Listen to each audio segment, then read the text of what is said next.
I can't believe she's 95. And I mean, like, I'm having trouble getting to 75. Like, right. You know, it's like just, but I realize, honestly, what it is exercise is no longer optional. Yeah. It just isn't. You have to get up and you have to stretch. And the thing is like, if you're creaky or tired or your muscles hurt, the worst thing is to rest. I know. And that is counter to the previous decades. You know, when you thought, okay, I exercised too much, so then I need to rest. Greg? Yeah, just see if there's water in that one. Yeah, I have to do I do 15 minutes to a half hour of yoga every day. Yeah. Every day, because if I don't, I'm in pain. Yeah. It's well, I do some strength training, but I'm still agile enough to work on the house. And so then if I work, like we're replacing a bathtub and I've had to carry studs, which of course were very lightweight 30 years ago and stuff like that. But you know, I can only do that. I can't do the strength training and work on the house at the same. I mean, it's like I am really truly, but I miss it because it was supposed to do it 3 days a week, and the person who was going to do it quit. So then but there's one lady that does it. She is the funniest thing.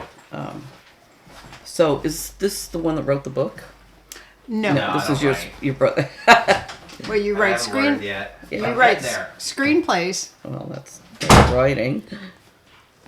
No. So the one pan still had water in it? Oh. I mean, how am I supposed to know if it has water? There's vapor leaving. I would put a little bit more water in it, because it's not really a steamer. So tell me about when and where you taught, and then when you were a principal. You retired a while back. So you retired before COVID. Yes. Lucky you. I know. God, oh my God. John hated teaching during yoga. COVID, he just hated it. It was horrible. Oh, and let me tell you, it was terrible. Well, I think I told you about my daughter. But no, what happened is for us, the first semester they made music optional, which we've paid for years afterwards, right? But you know, I mean, the net wasn't that good. At the time, in that spring, I had a really good principal, the best principal I'd ever had. Nice. And he's like, the first day everything was crashing, and I just texted him. I said, "Gee, half the country's going on Google at the same time. What could possibly go wrong?" I know. You know, and he says, yes, Google went out to buy more plugs, right? More memory, right? More memory went to the store, you know. But he was wonderful. He came to us and just said, "Look, this is where." First, I had barely heard of it. I went to Paul's wedding, and I don't know if I had it or not because I had a breathing machine for breathing, and I was getting asthma with it. And that machine was later recalled, but it could be because I found out later that part of the school had COVID really early. Could be that I had it, but I knew nothing about it. So this guy, our principal, comes and says, "Look, this is where I have one staff member throwing away all pencils from China, you know, and the other, and you know, at that time, all of us were pretty," he said, "Look, it's the flu. You know, all of us are pretty damn naive about the whole thing, right?" I remember. You know, so anyway, but then we got a new principal, and the first thing he did was just like the two part-time people that were supposed to have 9 classes had 6, and the other ones came to us. So that was just, you know, just ridiculous. And one of those people had a child in the school, and she just complained because she was going full-time between 2 schools. Oh, poor her. You know what I mean? It affected it was really, you really see during stress who handles things. Yes. You know? Yes, I totally agree with and, that. but he put music teachers at the bottom. So like when they came back to school, they were eating breakfast in my room. And we were doing before school duty and after school duty, meaning that all the people that were teaching art, PE, and music were being exposed more than anybody else. And I just, the one assistant principal, I just said, "Look, it's just a matter of time before I get it. There's just no way." And then when the COVID vaccines were rolling out, our damn kindergarten teachers went in. You weren't supposed to give, anyway. It was just, there's a lot of problems. Should I go and attend to the tamales? Well, I don't know how long you want to cook them. I just want them to heat up. Yeah, they shouldn't. Yeah, It's 11:53. She's eating at 1, right? yeah. Shouldn't take long. Like I'm thinking 20 minutes, maybe. How hot do you want them? Well, How long do you want them hot? Well, I want them to stay warm till 1. Warm till 1. Then probably turn them off and turn them back on in about 30 minutes. Okay. Otherwise, you're just gonna. You're just going to dry them out. Yeah, they're gonna Right. be cold in about another 20, 30 minutes. Okay. Can you turn it? Turn them off. Thank you. So anyway, so that was bad. So we normally were meeting as a group, and we met.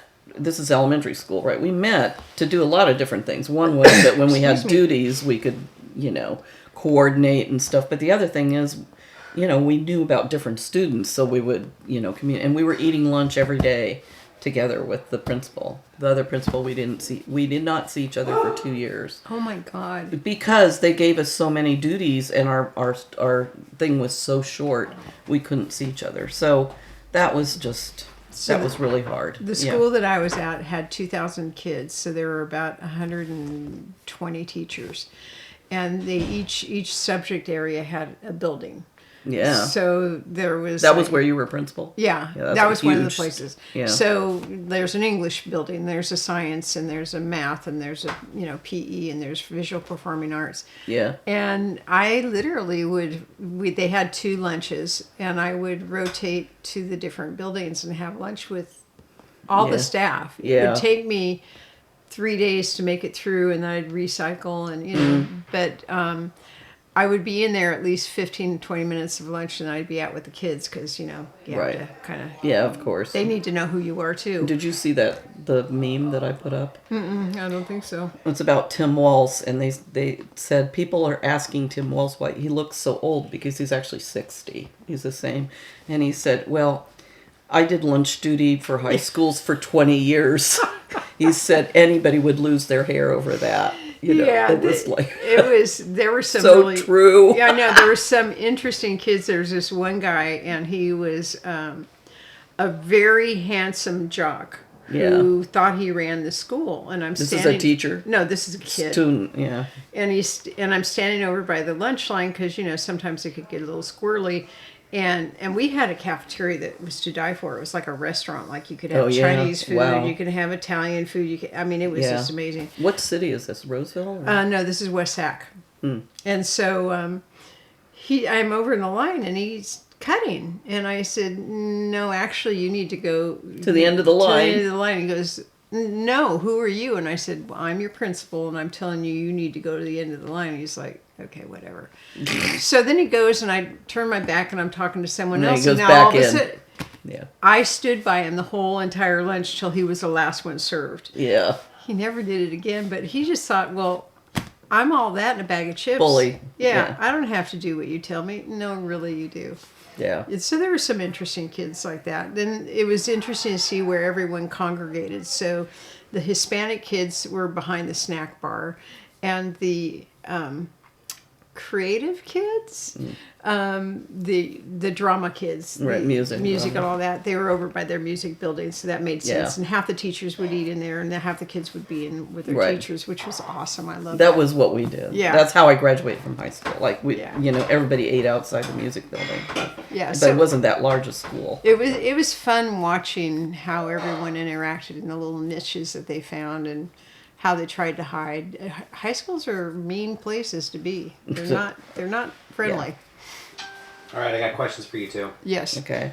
Right now in your life, what's something that you do or that brings you joy? Well, either one of you. Yeah. For certain granddaughters, I've got 2. One's 7 months and one's 4 years old. And the 4-year-old is just totally delightful. But I also compose music, and I write and animate, and that gives me joy. And somehow I've gotten a little bit off track because this has been about 9 months of working on my house. So I do that as well. I guess it gives me joy because I'm actually doing it. So otherwise, but really, yeah, grandchildren are wonderful. What specifically about your grandchildren do you just really enjoy? She's at the age where everything's a miracle and there's just so much joy, you know. And somehow my daughter and son-in-law have managed to teach her gratitude. So she thanks people without effort, you know, and she's actually really musical. So we've been watching musicals together, and it's her 5th birthday, and I'm bringing her to New York City to see Lion King. So, yeah, but she's just a delight. But we're about 15 minutes away, so she spends the nights with us and stuff. What musicals right now are some of the favorites outside of Lion King? Hers or me? Both. Well, I thought Wanda was fantastic. I haven't seen it. Tim, whatever, you know, it's Wanda, you know, Jerome, the French guy, that had really, really good music. You know, it's like Wonka. I'm sorry, it must be Wonka. It's like the preview of Willy Wonka and the Chocolate Factory. Gotcha. So it's a different plot and everything, but the music's fantastic and the singing's fantastic. You know, with her, I mean, I try to limit the age, you know, it's age appropriate, so there's a lot that's not. I took my daughter at the Kennedy Center to see the Barbra Streisand. I want to say Hello Dolly, but it wasn't. Funny Girl? Funny Girl. We just went to Funny Girl, yeah. So that's one of the things. Jenna and I, before COVID, had gone to, we live in Maryland, and so we had gone to New York City several times. I called it my $1,000 date. Because when we saw 2 musicals, which I was paying for, and by the time you pay the tolls and stuff like that. But she, you know, she's a intensive care nurse, so. Gotcha. That's intense. She's literally. Yeah. But the other thing that I really enjoy is watching my daughter with her daughters, because she's really, really loving, and some of it pops out, and it's what I told her, you know. So it's very satisfying to see people treat people well like that. Nice. So I got a new rule. I'm gonna give the prompt for the question, but you ask you, and either one you can follow up and ask questions, kind of like how I'm doing. Okay. So your turn to ask what's bringing you joy, and feel free to pester her. It's a hard year for you. There's got to be joy in this somewhere. I know. What's bringing you joy? A lot of things. The first thing is probably sewing, quilting. Yeah. I love the fact that I have the time to do it. I love the colors, and then I love giving things away. So I recently had 2 foster kitties to find a home, and the ladies that were helping me, I made them bags. And they were in shock. They were like, "Oh my gosh, this is so gorgeous!" And so that's fun. I love giving things away. And writing. I have a million books in my mind, and so up until now, I just haven't had a chance to sit down and really finish them. Yeah. So I finally feel like in the next couple of months that I can actually sit down and finish them.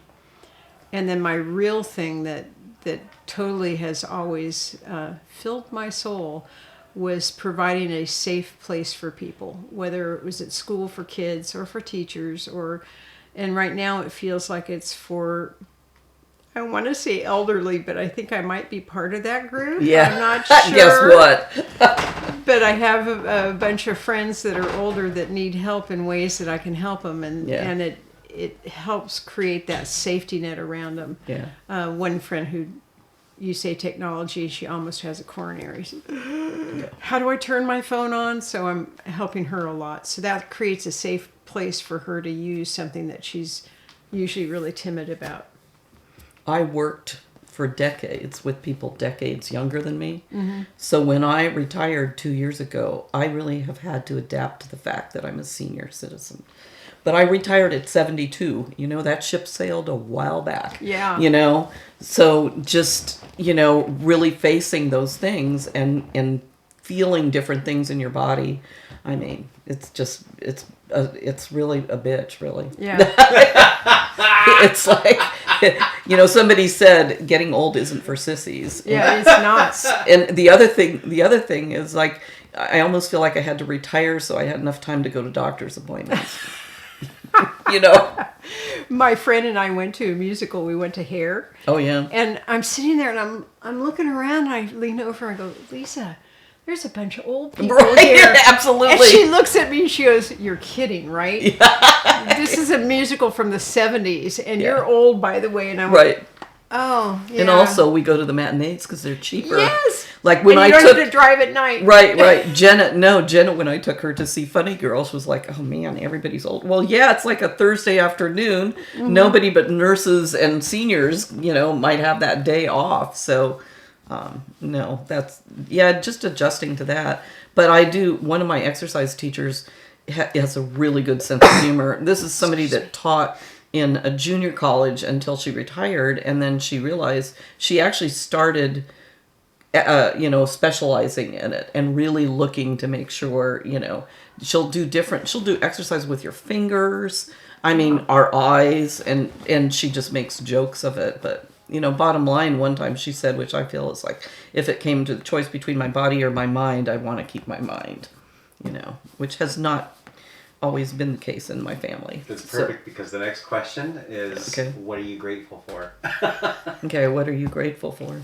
Oh, I have so much. So every day I feel like I live in gratitude. My youngest son, Greg, and his wife moved out to help with John, because John was really sick and died in April. And they've just been, for me, that humor that I need in my life. Like everything can't be heavy. Right. And so we found the most inappropriate things to laugh about, and it was wonderful, and it still continues to be wonderful. So that I'm grateful I can actually still see. I'm losing my eyesight very quickly. Oh. And I can't read books anymore. I can read Why? computers. Why you, It's diabetic retinopathy. Huh. And I get shots in my eyes and all that wonderful stuff. But I can still read computers. So I'm grateful I can still drive, although I think that's not a long-term activity. Yeah, I think I'm getting to the end of that. I'm incredibly grateful for the couple of friends I have, especially one that actually gets me and knows me. So everyone else will say, hi, how are you? And I go, fine, thanks, how are you? But she knows where I'm at all times. So it's really nice to have a friend in your life, other than your partner, that understands where you're at. I'm grateful I have enough money. Yeah. When you retire in the educational system, it's like score. Yeah. Yeah. And I'm grateful for my cats because they keep me young. Damn. They keep me running all over the place. So... yeah, And lots. What about you prompting grateful? Tell me what you're grateful for. A lot of things, too. I mean, this may seem funny, but I'm still walking. Yeah. That's like, you would have never guessed that would be a big deal. I'm grateful that when I look back at my life, I'm very proud and I feel very, very complete. I'm not ready to go, but I have 2 children, a boy and a girl, and I still have really good relationships with them, and I'm proud at their professions, and I'm proud at their spouses. Like, Kevin is a programmer, a designer for Amazon, and he picked a really, really nice woman to be married to. Jenna is right now an intensive care nurse, and her husband was too, but he's now in the medical field, anyway, he's doing something else. And Jenna is planning on, she's going to go to the shock trauma in Maryland, which is where the worst cases go. She's going to be working there.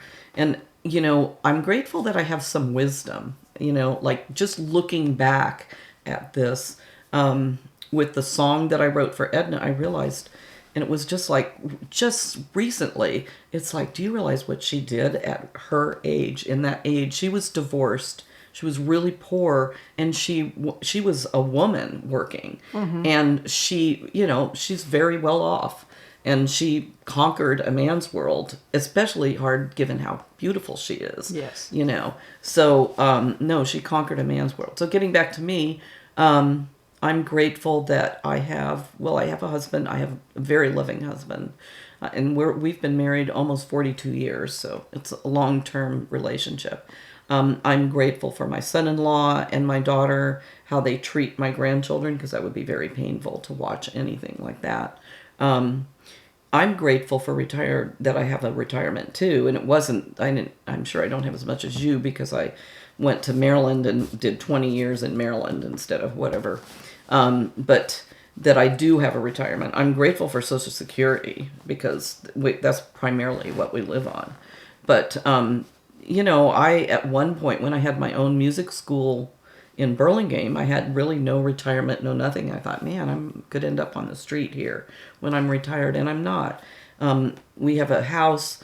In one sense, our house is as big as we've ever. I mean, it's the most appropriate house we had because I have a huge studio. I have a recording studio and 2 pianos downstairs, and then I have a really nice kitchen that I redesigned, and we have the best master suite we've ever. So it's like from a material standpoint, and yet. We paid probably 1/10 of what this house is worth. So, Yeah.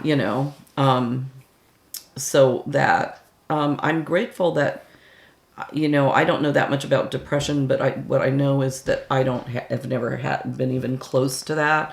And part of that is physiological. And so I'm very grateful for that. I'm grateful my hair hasn't changed gray. Like, that's bizarre. I've been off sugar for 42 years and off flour for like 20. And so I'm grateful that I did that early in my life because I think it's not like my health is perfect, but I think my health is pretty darn good. So I thought of something else. yeah. I'm grateful that we have our family. Yeah. Because even though we don't see each other very often, Right.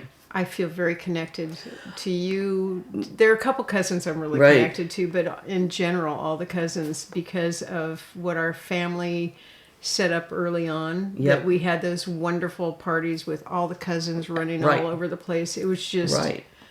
that helped set the stage for being grateful, Right. I think. Yeah, it's weird. I mean, I believe in reincarnation. I believe in soul groups. And I was thinking yesterday, it was like, yeah, because I remember I wasn't here for all of the discussions, but one time when we were over here, the depth of sharing was like really, really Yes. deep.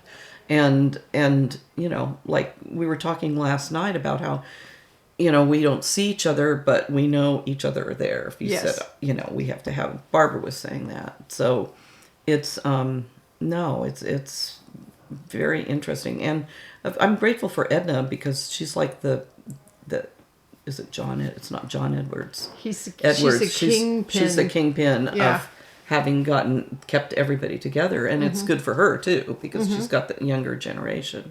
Yeah. So I'm grateful for having done a lot of growth in my life because it certainly made life easier. When Edna did all those growth courses like EST and all that, yeah. right? She was seen by her family as being, I think, Kooky. the kooky and the nut of the family. And the thing about it is that I said to her once, I said, yeah, it's how kooky they all want to be around you when you're 80. Yeah. You know what I mean? Like, hello. She, Yeah. she worked on her communication and worked on all this other stuff, and they want to, people really still enjoy being around her. I talk to her at least once a week. So, All right, I got 2 more questions. This is amazing, by the way. I didn't know how I was going to shoot this. Yeah. It's way better to have it as a conversation because Yeah. I don't want like one person to feel like, okay, what makes me grateful? It's a lot more comfortable. What makes you laugh these days? What makes you laugh these days? I think a lot memes, like political memes. Aren't they I great? mean, they're great, and you can see this. One that I thought was, there have been a lot of hysterical. I'm so excited about having somebody that's actually been a teacher. I know. Be close I to, know. because it's like, so the last one that I saw about him is like, those of you who think that it's just amazing this man can stand up and control a room full of people without being on a teleprompter. What in the hell do you think we teachers have been doing for all these years? Like, what was like a group of 20 unreasonable children, High school students, hello. Right. Yeah. Like that was, so I think that's an appreciation. I mean, I'm incredibly positive about this election now. So it's very, it's really like for your age, I'm going to tell you, you're never going to see anything like this. No. I mean, Oh, and I'm old. I get it. yeah. I know this is a new one. I mean, somebody giving up power like Biden did, Yeah. not going to happen. No.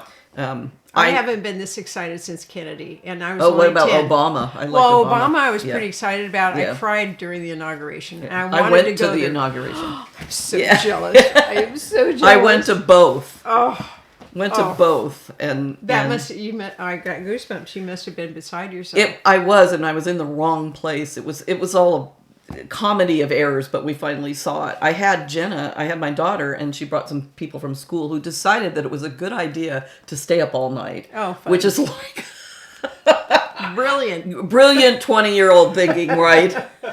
So we got stuck someplace, and people were singing, and my big regret was I should have started we have overcome. Yes. And I didn't. And it was like it came to my mind, but people were just singing in order, because we were in a locked gate. So then we finally went back. So we were pretty far back in it. There were two things that were interesting. One was that no one was arrested out of like 4 million people. We took the thing in, and everybody was excited. Oh yeah. It was just so exciting. That's how I feel now. I'm glued to the TV. I don't miss a thing. It's like, oh my gosh, this is amazing. So that was one thing. But the other thing that was very interesting is as soon as he was sworn in, where we were was really far back. I think it might have even been behind the tower. We were very far back. As soon as he was signed in, an entire group of African Americans left. And, that was before he spoke. It was before, like the cellist, or, it was before a lot of the poem and stuff like that. And all I could think of is they thought that it wasn't going to happen. Like, you know what I mean? Like, I want to see this. And then they left, which was, interesting. Because it took so much to get there, and then it was wonderful. And then my kids had to wake up. You know what I mean? Like they woke up, like they were laying down. Going back to the prompt, what makes you laugh? Political jokes make me laugh. My husband's got a good sense of humor. I have a good sense of humor. Just a lot. I like senior jokes at this point. I mean, there's that. You can just find humor in almost anything. Yeah. So, it's like, so I'll tell you one of what a lot of people would say, my husband has prostate cancer, but he had 12 biopsies and only one of them was cancer, and it was 30%. And so then finally they sent it to these fancy laboratories and stuff like that. So then it comes back and it says, you'll have a 5% chance of dying in the next 10 years if you don't do anything. You have a 3.5% if you do this, and a whatchamacallit. Well, okay, my husband has high blood pressure, heart failure, diabetes. I'm trying to think of other things. But the bottom line is, those things are about to... Those will get you. like, okay, 5% chance of this. Yeah. Like, I wonder how much the percentage is of the others, And things like, we can offer you a 30-year guarantee on this or that. And, you just sit there going, yeah. Right. Right. Like, I'd be more open to 10 or 20. Like, That's be funny. grateful. Like, things like that you realize. It's like on your way out. Anyway, that most of the physical functions and stuff. So most cartoons, I search them out. I had a friend once that read the cartoon section every day, and see, now we've got these memes. So it's it's pretty funny. What about you? What do you think gets you laughing? What makes you laugh? Oh, lots, but it usually is very inappropriate. So when John was dying, it was just morbid humor. There was one time he was hallucinating, and there was one time that Tiffany, my daughter-in-law, and I were sitting in the living room, and John said, I don't know if I've ever seen your brother knick-knack paddywhack, give a dog a bone. And I just lost it. I thought, oh, this is great. So, super inappropriate things. I laugh more than I don't. I have a constant running dialogue in my brain where people will do stupid things and I just start laughing because I'm not laughing at their stupidity, but I've got such a good dialogue going Right. on that I just crack up. I love the political things. And I love cat videos on Facebook of the stupid things cats do. I saw one this morning where this cat's standing on the top of a door and half of his body's on the door frame and the other half is on the door and then the door starts to open up and I go, okay, that's good. That's good. Here's one about your uncle. So my dad, at the end of his life, we were at Deborah's house in Chico, and I was at the sink washing dishes. Okay. And so my dad comes in and says, "Girls, I've got good news for you. I do not have Alzheimer's." And then he turned around and faced me and said, "Now where's Sharon?" Did you start laughing? I had to hold it back. Like, Oh, that's great. Yeah. I mean, things like that, deathbed things that my mother, we said, my mother said to us, I mean, she's literally like her dying breath, and we saying, "Look, we're going to take care of Dad. It's okay. We're going to take care of Dad." And she says, "I'm planning on taking care of him for the next few years." It's like, all right. We'll see. I guess how works out. I guess that statement wasn't quite Yeah. matching how she was, Yeah, I basically have a really good outlook on life. Like I find more humor than I don't find humor. Yeah. I mean, humor is what gets me going and keeps me going. And even as a principal, there were these two guys that in the spring decided they were going to take a shortcut across the field to go to the 7-Eleven to buy something and come back. Right. And no one would ever miss them. Well, it was so wet, they sunk down to their knees in mud. And the cops had to go over and kind of help drag them out. And so they're in my office and they've got mud from their knees down and they're telling me this story. And I just start laughing. How could you be mad at them? I said, okay, let's just talk about it. Is that a stupid choice? Yeah. Stupid choices make great stories. And Right, later. yeah, there's two girls that got in a girl fight and they pulled each other's hair out and everything, and I'm trying to get down to the bottom of it. Well, one girl, this is totally inappropriate, so you have to edit it. Nope. One girl cut her pubes off and was throwing them at the other girl. Jeez. And when she told me that, I said, "You what?" And I Yeah. start laughing. I go, Yeah. "Okay, I'm not approving of this. This is stupid, but are you kidding?" And then they started laughing and the fight was over. But that kind of stuff just gets me all the time. Yeah. People who make poor choices, I think, are great stories to laugh at. Yes. I got a final question. Yes. What's something you would say to your young adolescent 20-year-old self at this point?